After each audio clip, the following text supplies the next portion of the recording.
सभी को नमस्कार। स्वागत है कक्षा 12 की हिस्ट्री की ऑनलाइन क्लासेस के अंदर आप सभी का। हिस्ट्री में चूंकि हम पार्ट 4 ही पढ़ रहे हैं मुगल आक्रमण, प्रकार और प्रभाव, तो आज पार्ट 4 में जो हमारा टॉपिक रहेगा वो टॉपिक है वीर दुर्गादास राठौड़। वीर दुर्गादास राठौड़ के बारे में आज हम अध्ययन करेंगे कि दुर्गादास राठौड़ कौन थे, जिन्होंने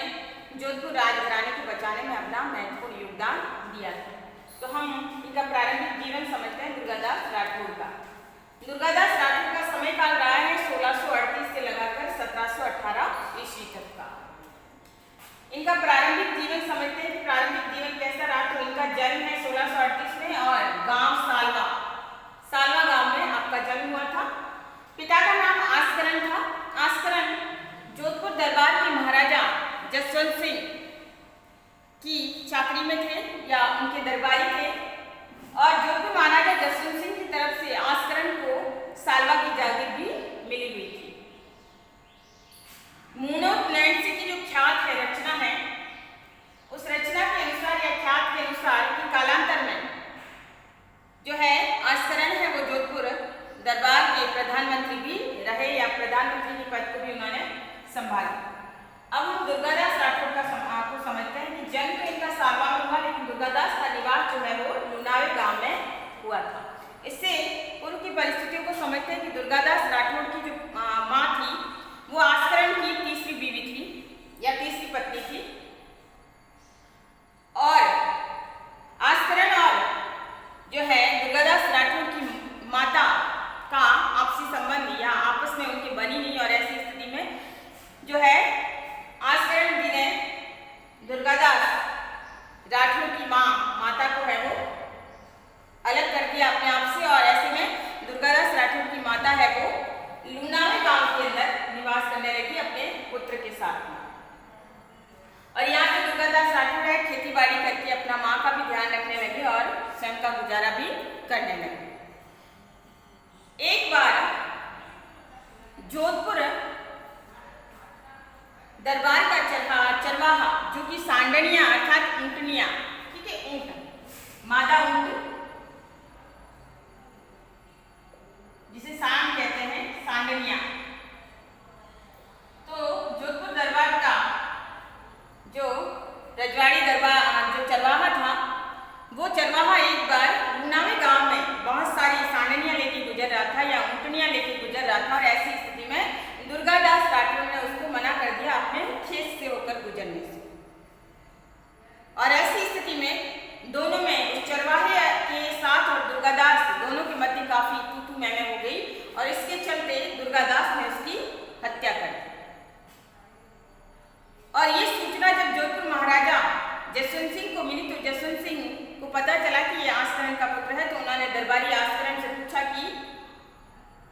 ये घटनाक्रम क्या है। तो आस्करण ने कहा कि ये मैं जो है मेरा पुत्र और मैं मेरे दूसरे पुत्र और मैं आपकी सेवा में है, दरबार की सेवा में है, और इससे मुझे कोई लेना देना नहीं है, ये मैंने इसको छोड़ दिया है क्योंकि ये कपूत है। और ऐसी स्थिति में दुर्गादास को महाराजा जसवंत सिंह ने बुलावा भेजा, उसे दरबार में हाजिर होना पड़ा। दरबार में हाजिर होने पर जो है जसवंत सिंह ने उसे कारण पूछा कि उसने चरवाहे को क्यों मार डाला। तो दुर्गादास राठौड़ ने ये कहा कि ये चरवाहा अपनी मनमानी कर रहा था, और जो सांडनिया थी वो लोगों के खेत से होकर गुजारना चाहता था, और ऐसी स्थिति में जो किसानों की जो फसल है, खड़ी फसल है, वो बर्बाद हो जाती, और ऐसी स्थिति में मैं ये सब होते हुए नहीं देख सकता था। साथ ही तू मैं जब हुई तो उसने उस दौरान उसने ये कहा कि आपके लिए कि मारवाड़ के धनी के लिए बुरे शब्दों का प्रयोग किया या अपशब्दों का प्रयोग किया, और उसने कहा कि बिना छज्जे का धौड़ा ढूंढा, ठीक है, बिना छज्जे का धौड़ा ढूंढा, अर्थात उसने जोधपुर गढ़ को या जोधपुर दुर्ग को बिना छज्जे का धौड़ा ढूंढा भी कहा। इसके कारण मैंने उसकी हत्या कर दी। जोधपुर महाराजा जसवंत सिंह ने जब पूरी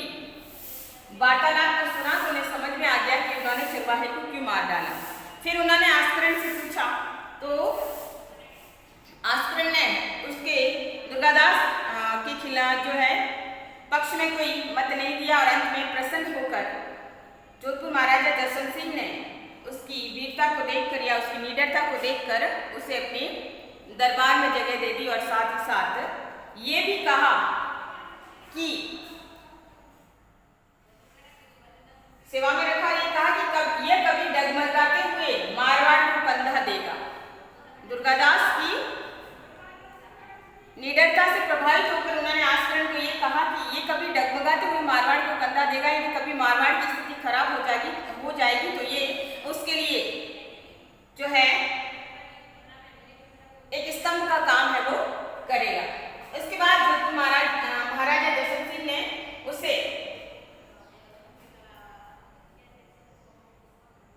1667 में 12,000 रुपये वार्षिक आय के 5 गांव प्रदान किए, जिसमें झावर, समदड़ी, आंबारो बाड़ो, जगीसा कोटड़ी और अमरसर, और उसके बाद थोड़े समय बाद और भी गांव दिए, जिसमें रायमल बालो,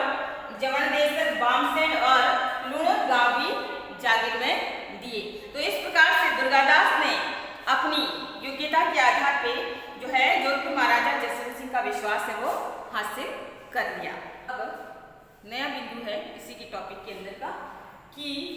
जोधपुर पर शाही नियंत्रण स्थापित हो जाना, कि जोधपुर की परिस्थितियां बदली, महाराजा जसवंत सिंह का समय था और किस प्रकार से जोधपुर के ऊपर शाही नियंत्रण स्थापित हुआ। शाही नियंत्रण अर्थात औरंगजेब जो कि उस समय दिल्ली का बादशाह था, उसने जोधपुर को अपने अधीन कैसे लिया, तो वो परिस्थितियां देखते हैं कि महाराजा जसवंत सिंह और औरंगजेब, जोधपुर के महाराजा जसवंत सिंह और औरंगजेब के आपसी संबंधों में हमेशा विरोधाभास रहा, आपस में बनी नहीं। इसके पीछे कारण था कि जसवंत सिंह है वो औरंगजेब के पिता शाहजहां के पक्ष में था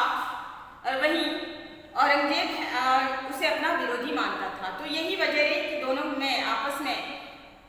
सुलह होने के बावजूद भी ये विरोध है वो हमेशा बना रहा और इसी के चलते वो जसवंत सिंह से खुन्नस रखता था या जसवंत सिंह से एक प्रकार का विरोध रखता था और इसी के चलते उसने जसवंत सिंह को जमरूद जो कि जमरूद अफगानिस्तान थाने पर उसकी नियुक्ति कर दी, बहुत दूर, उसे मारवाड़ से बहुत दूर भेज दिया ताकि वो अपनी स्थिति को मजबूत न कर पाए। और वहीं जमरूद में रहकर 1678 में जसवंत सिंह की मृत्यु हो गई। अब जसवंत सिंह की मृत्यु हो गई तो औरंगजेब बड़ा प्रसन्न हुआ, मन ही मन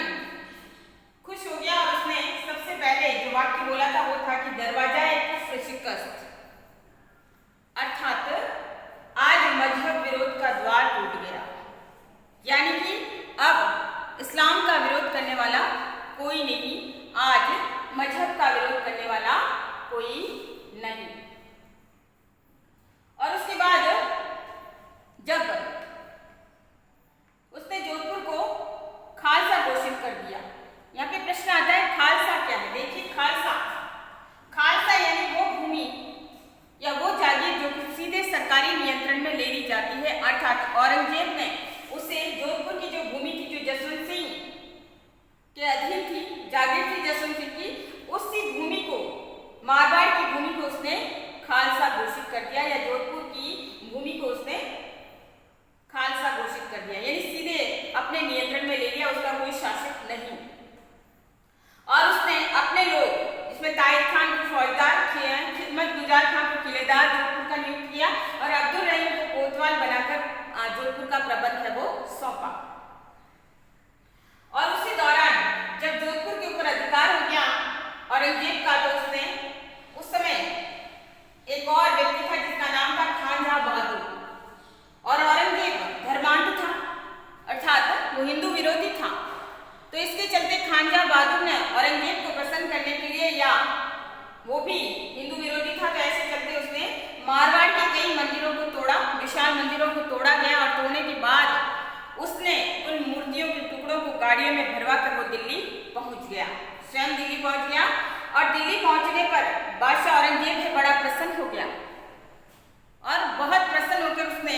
भरे दरबार में उसकी तारीफ की क्योंकि उसने मूर्तियों को तोड़ा था। और फिर उसने औरंगजेब ने आदेश दिया कि मूर्तियों के टुकड़ों को दरबार के आंगन में और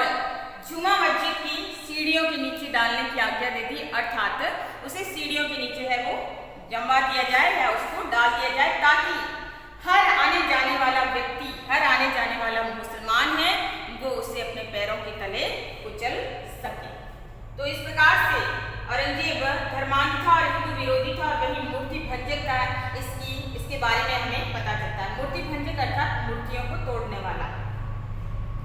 फिर 16 मई 1679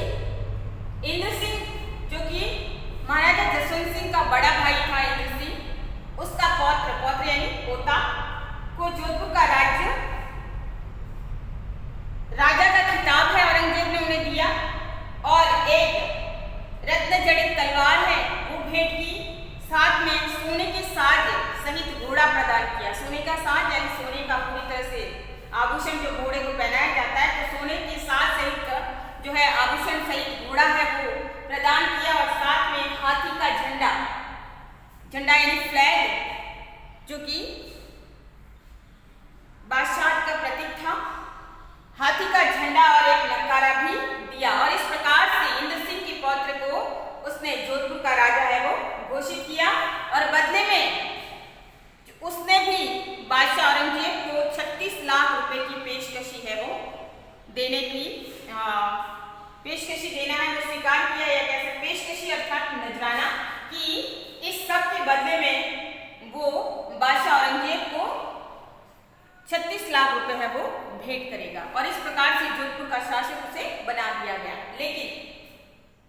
वो भी जोधपुर के शासन को अच्छी तरह से नहीं संभाल पाया, और अंत में औरंगजेब ने हार कर वापस उसे कुछ ही महीनों के बाद, 2 महीनों के बाद ही लगभग उसने वापस इंद्र सिंह के पौत्र, जिसे महाराजा बनाया था, जोधपुर का राजा बनाया था, उसे वापस औरंगजेब ने अपने दरबार के अंदर बुला लिया। अजीत सिंह की सुरक्षा। महाराजा जसवंत सिंह की जमरूद में मृत्यु हो गई थी अफगानिस्तान के पुलिस चौकी के ऊपर, जहां उन्हें नियुक्त किया गया था। उस समय महाराजा जसवंत सिंह की मृत्यु के समय उनकी 2 रानियां हैं वो गर्भवती थी, और ऐसी स्थिति में दोनों रानियों ने अलग अलग पुत्रों को जन्म दिया। 1679 एक का नाम अजीत सिंह और दूसरे का नाम दलथम्बन था। राठौड़ सरदार जसवंत सिंह के उत्तराधिकारी 2 पैदा हो गए थे, और ऐसी स्थिति में औरंगजेब ने पहले ही जसवंत सिंह की जो जोधपुर की भूमि थी उसे खालसा घोषित कर दिया था। अब ये राठौड़ सरदार है, इन दोनों राजकुमारों को बचाना चाहते थे, और ऐसी स्थिति में राठौड़ सरदारों ने दोनों राजकुमारों को बचाने हेतु जब वो जमरूद से रवाना हुए, तो हालांकि उन्हें शाही फरमान नहीं था, तो उन्हें रोका गया, लेकिन उन्होंने लड़ाई लड़ी दुर्गादास और अन्य सरदारों ने, और इस प्रकार से वो आगे बढ़े। अब जब इसकी सूचना है वो औरंगजेब को मिली कि जसवंत सिंह के 2 पुत्र हो गए हैं, अजीत सिंह और दलथम्बन, तो औरंगजेब ने जो है वहां से वापस शाही फरमान जारी किया कि दोनों राजकुमारों को दिल्ली दरबार के अंदर लाया जाए, शाही घराने के अंदर पेश किया जाए। और औरंगजेब मन ही मन प्रसन्न हुआ, उसके मन में कुटिलता थी, और उसने ये कहा कि बंदा कुछ सोचता है और होता ठीक उससे उल्टा है, या खुदा ठीक उससे उल्टा करता है। यानी राजपूत सरदारों ने इन दोनों राजकुमारों को बचाने का प्रयास किया था, लेकिन औरंगजेब के मन में कुटिलता थी, वो उन्हें मारना चाहता था। और ऐसी स्थिति में औरंगजेब ने दोनों पुत्रों को जो है शाही दरबार में उपस्थित होने की आज्ञा दी। सरदारों को बोला कि वो उन्हें दिल्ली की तरफ ले आए। सरदारों को औरंगजेब की इस कुटिलता का पता चल गया था, और ऐसे में दुर्गादास ने, जो कि वो उनके साथ थे, दुर्गादास और अन्य राठौड़ सरदारों ने आपस में समझदारी से काम लिया, और दुर्गादास ने कहा कि कुछ राठौड़ सरदारों को जोधपुर की तरफ भेज दिया, और उन्हें ये कहा कि तुम जोधपुर की तरफ चले जाओ, और एक खेमा है वो दिल्ली दरबार की तरफ चला जाएगा, शाही राजघराने की तरफ चला जाएगा, कि जोधपुर की तरफ जो सरदार जा रहे हैं वह जोधपुर में अपनी संगठन शक्ति को संगठित करना, ताकि जल्दी ही राजपूत सरदार है वो जोधपुर के ऊपर अपना अधिकार है वो कर लेंगे। और कुछ अन्य सरदार है वो दोनों राजकुमारों को लेकर जो है दिल्ली की तरफ पहुंचे। अब दिल्ली की तरफ पहुंचने पर दोनों कुंवरों और जो जसवंत सिंह की जो अन्य रानियां थी, उनको किशनगढ़ के राजा रूप सिंह की हवेली के अंदर उनको ठहराया गया। थोड़े समय बाद एक एक करके सारे सरदार है वो मारवाड़ के लिए प्रस्थान करने लगे, तो औरंगजेब को पता चल गया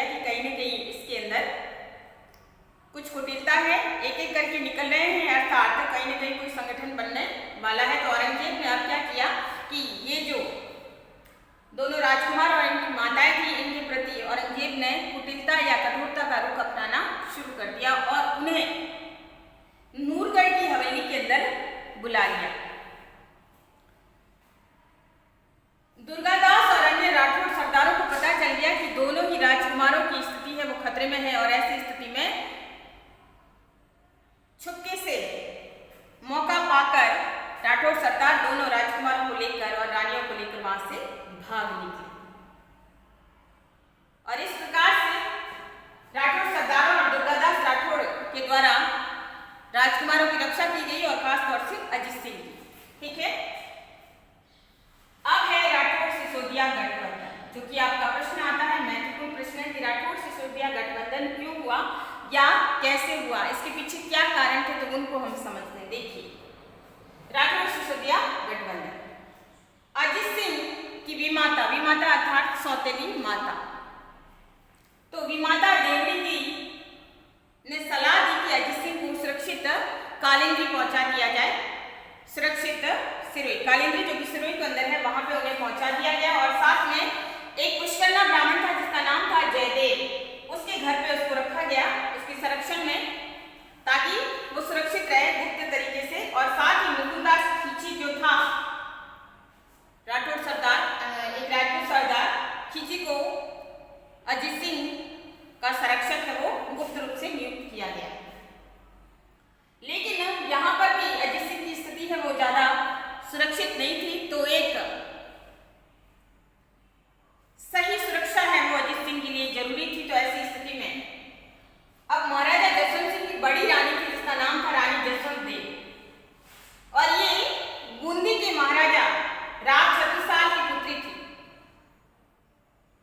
इन्हीं राव छत्रसाल की दूसरी पुत्री थी जिसका नाम था कानन कुमारी, यानी जसवंत देव की सौतेली बहन। कानन कुमारी का विवाह है वो मेवाड़ के महाराणा राज सिंह से हुआ था। तो जसवंत देव ने सुझाव दिया कि कानन कुमारी से बात की जाए और फिर यहाँ पर कानन कुमारी के पास वो जसवंत सिंह को भेज दिया जाए और इसके लिए फिर उन्होंने महाराणा राज सिंह से बात की। दुर्गादास राठौड़ और अन्य सरदारों ने महाराणा राज सिंह चूंकि मेवाड़ के थे और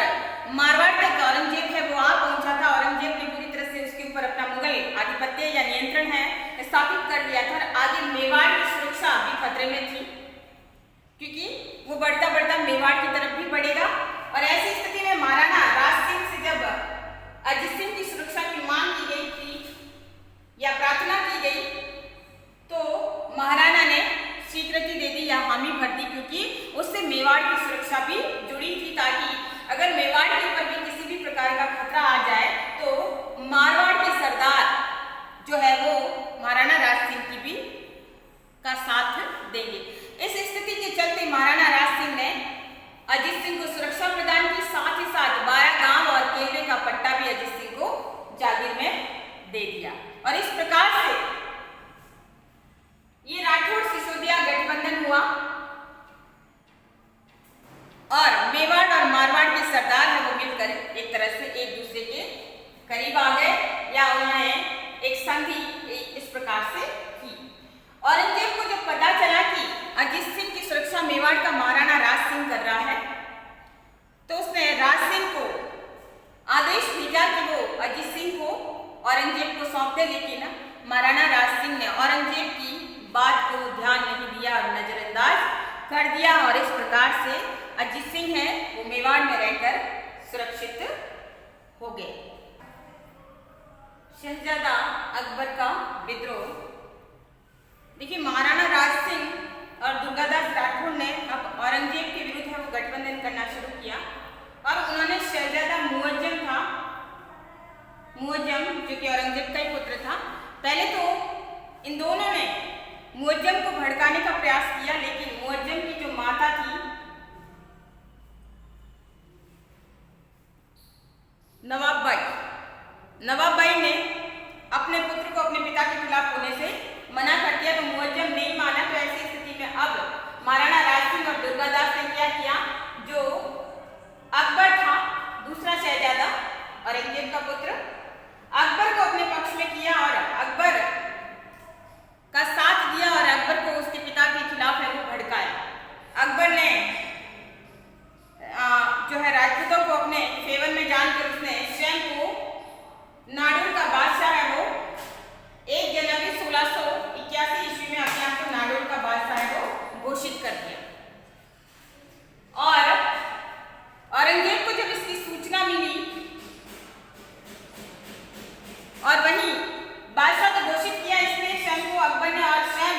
अपने पिता के विरुद्ध है वो अजमेर पहुंच गया युद्ध करने के लिए। अब औरंगजेब ने क्या किया, छल और कपट का सहारा लिया और उसने जो है किसी भी प्रकार से अकबर और राजपूतों के मध्य फूट पड़वाने की कोशिश की और उसने पत्राचार के माध्यम से एक ऐसा पत्र है वो दुर्गादास के हाथों तक पहुंचा दिया छल कपट पूर्वक। और दुर्गादास ने उसे जब पढ़ा तो उस पत्र के अंदर या उस चिट्ठी के अंदर लिखा गया था कि ठीक किया तुमने अकबर, बहुत बढ़िया, कि बिल्कुल राजपूत सरदारों को तुमने अब यहाँ पर हमारे सामने ला दिया है, तो दोनों तरफ से उनके ऊपर हमला होगा और सारे राजपूत सरदार है वो मारे जाएंगे। दुर्गादास के मन में खटका लगा कि शायद हो सकता है कि इसी तरीके से उन्हें मारने का प्रयास है वो किया गया हो। और ऐसी स्थिति में दुर्गादास ने सभी जो सरदार थे वहां पर जो डेरा लगाए हुए थे औरंगजेब के खिलाफ, उन्होंने सभी सरदारों को उठाया और वहां से रातों रात है वो वहां से भाग निकले। हालांकि उन्होंने अकबर से मिलने का प्रयास किया था, लेकिन जो है उसे उसके जो दरबारी थे या जो चौकीदार थे उन्होंने मना कर दिया कि बादशाह ने उसे किसी भी हालत में जगाने से मना कर दिया। और ऐसी स्थिति में जब राठौर सरदार या अन्य सरदार है वो भाग निकले और सुबह जब अचानक से उसके ऊपर हमला हुआ तो वो अकेला पाकर वो इधर से इधर भागता रहा। और अंत में जब दुर्गादास को वास्तविक स्थिति का ज्ञान हुआ तो वापस उन्होंने अकबर का साथ दिया और अकबर की सुरक्षा के लिए औरंगजेब से बचाकर उसे मराठा राज्य के अंदर पहुंचा दिया। और इस प्रकार से दुर्गादास ने अकबर का साथ दिया, उसका साथ छोड़ा नहीं या मित्रता निभाई है। फिर है दुर्गादास को मारने का प्रयास। औरंगजेब को स्थिति का पता चल गया कि अब कहीं न कहीं दुर्गादास है वो अपनी स्थिति को मजबूत कर रहा है और वहीं 1701 के अंदर उसने जोधपुर में शहजादे आजम को लिखा कि किसी भी प्रकार से दुर्गादास राठौर को या तो जिंदा पकड़ के शाही दरबार में पेश किया जाए या उसे देखते ही उसका सिर कलम कर लिया जाए, उसे मार दिया जाए। ऐसी स्थिति में जैसे दुर्गादास राठौर को इस स्थिति का ध्यान हुआ तो दुर्गादास से वहां से अपनी जान बचाकर किसी भी प्रकार से भाग निकला और अंत में वो बाद में मारवाड़ की तरफ आकर खुल्लम खुल्ला है वो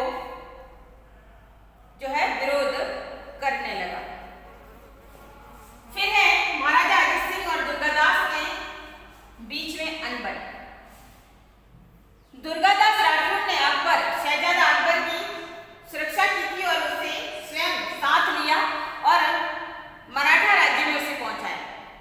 और उसे काफी समय लग गया मराठा राज्य में पहुंचाकर जब वापस वो मारवाड़ आए दुर्गादास राठौर, उस दौरान तक अजित सिंह को अन्य सरदार जो राजपूत सरदार थे उन्होंने अजित सिंह को सार्वजनिक रूप से जो है पालड़ी गांव में जोधपुर के शासक के रूप में सामने जनता के सामने ला दिया था या घोषित कर दिया था, जो कि 1687 ईस्वी में। दुर्गादास यहाँ मराठा राज्य से वापस जब मारवाड़ की भूमि पर आए तब तक यहाँ की परिस्थितियां काफी कुछ है वो बदल चुकी थी और कई ऐसे राठौर सरदार थे जो दुर्गादास की बढ़ती हुई स्थिति से दुर्गादास से नाराज थे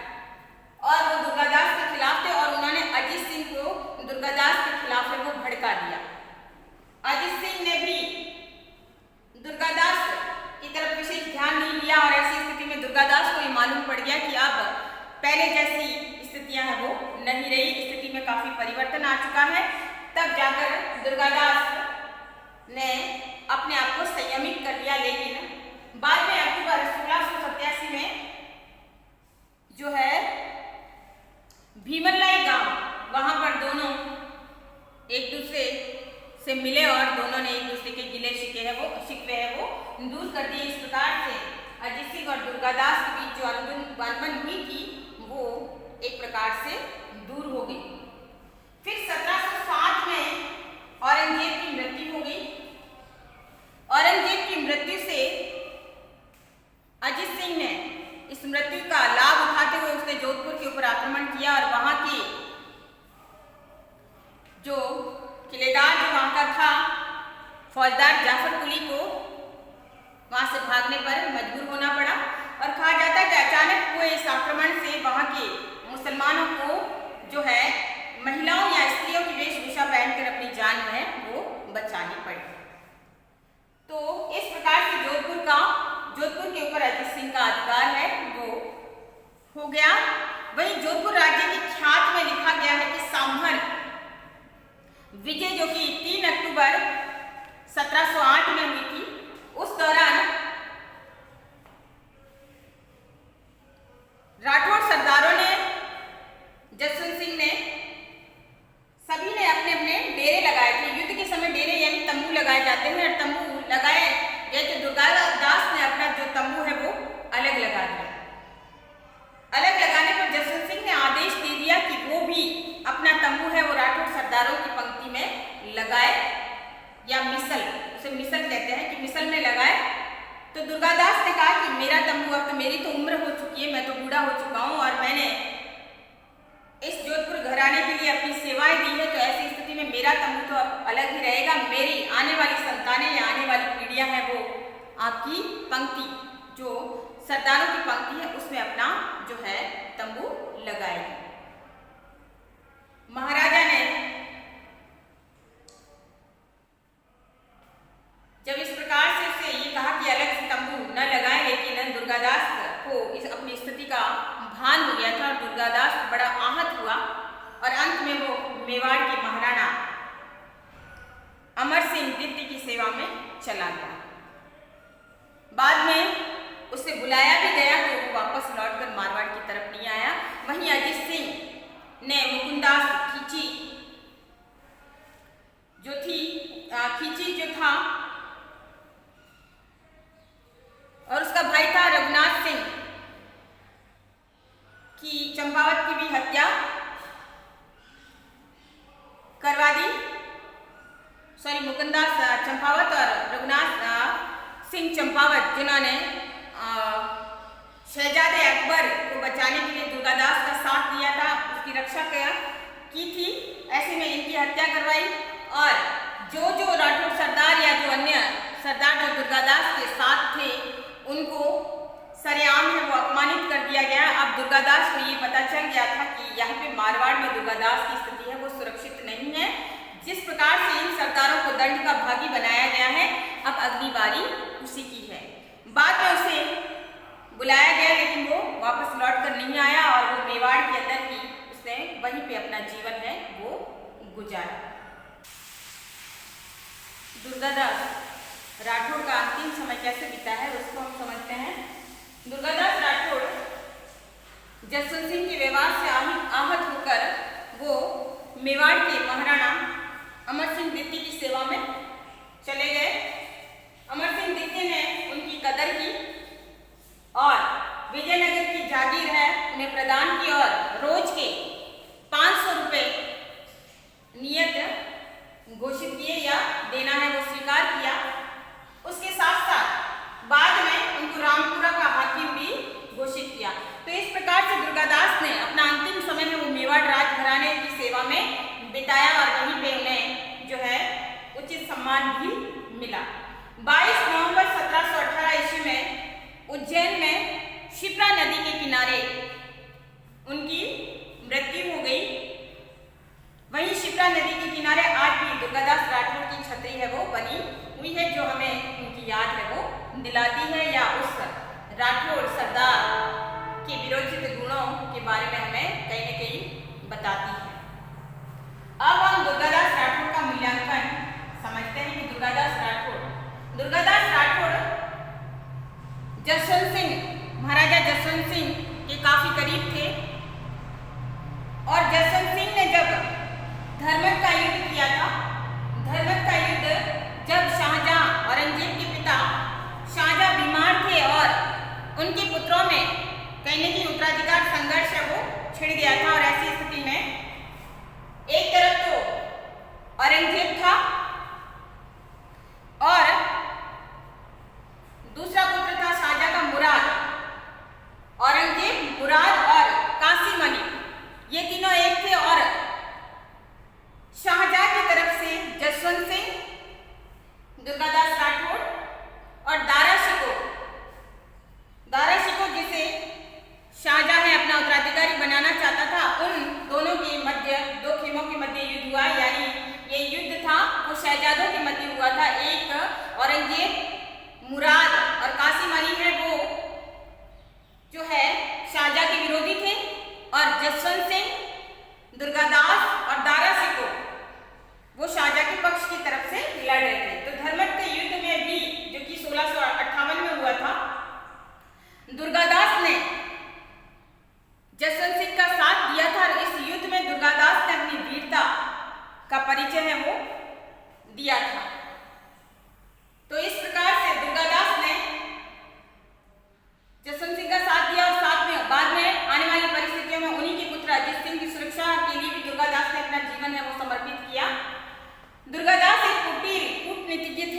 और इसी कारण से वो जमरूद से अफगानिस्तान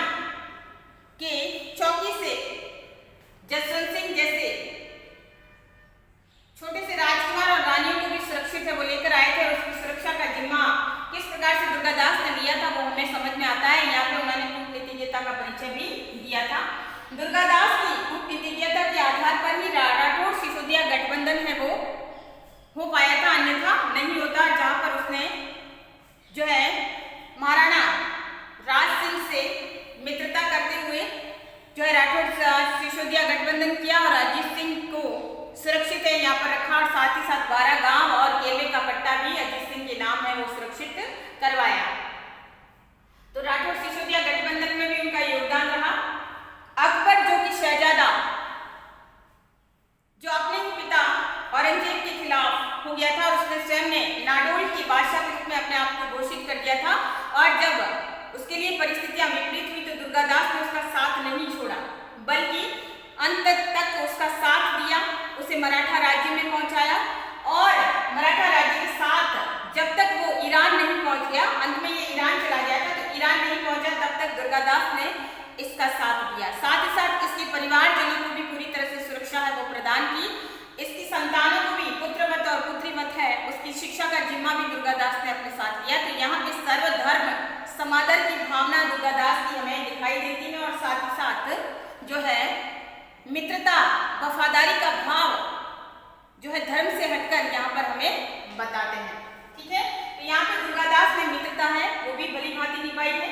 कर्नल जेम्स टॉड जो कि इतिहासकार है इंग्लिश अंग्रेज, कर्नल जेम्स टॉड ने दुर्गादास राठौड़ों का यूलिसेस कहा गया है। यूलिसेस अर्थात नायक, राठौड़ों का शुभ समय का नायक कहा गया है और यूलिसेस जो कि रोमन साम्राज्य का एक विजित नायक था, तो उसकी तुलना है उन्होंने राठौड़ों का यूलिसेस नामक जो है नायक से है दुर्गादास राठौड़ की तुलना है उन्होंने की है कर्नल जेम्स टॉड ने। और वही इतिहासकार गौरीशंकर हीराचंद ओझा जिन्होंने जोधपुर का इतिहास लिखा है और जोधपुर का इतिहास लिखते समय जो इसका जो दूसरा खंड है वो उन्होंने दुर्गादास राठौड़ को समर्पित किया है, क्योंकि दुर्गादास राठौड़ को जोधपुर को बनाने में या जसवंत सिंह को बचाने में दुर्गादास राठौड़ का विशेष योगदान रहा था। तो ये आज का हमारा टॉपिक था जिसमें दुर्गादास राठौड़ और किस प्रकार से दुर्गादास राठौड़ ने अपनी स्वामी भक्ति निभाते हुए जो है जसवंत सिंह का साथ दिया था और वहीं दूसरी तरफ अंत समय तक वो अजीत सिंह की सुरक्षा भी करते रहे और लास्ट में जब अजीत सिंह ने ही उनको नकार दिया तो अब वो ऐसी स्थिति में खिन्न होकर दुखी होकर वो मेवाड़ राजघराने की तरफ चले गए और मेवाड़ राजघराने में उन्हें उचित सम्मान भी उनको मिला और वहीं उनकी सेवा में रहते हुए अंत में उज्जैन नदी के उज्जैन नामक स्थान पर शिप्रा नदी के तट पर अंत में उनकी मृत्यु हो गई। तो ये था जो दुर्गादास राठौड़ और उनका मारवाड़ के इतिहास में उनका योगदान। आशा करती हूँ टॉपिक आपको समझ में आया होगा। धन्यवाद।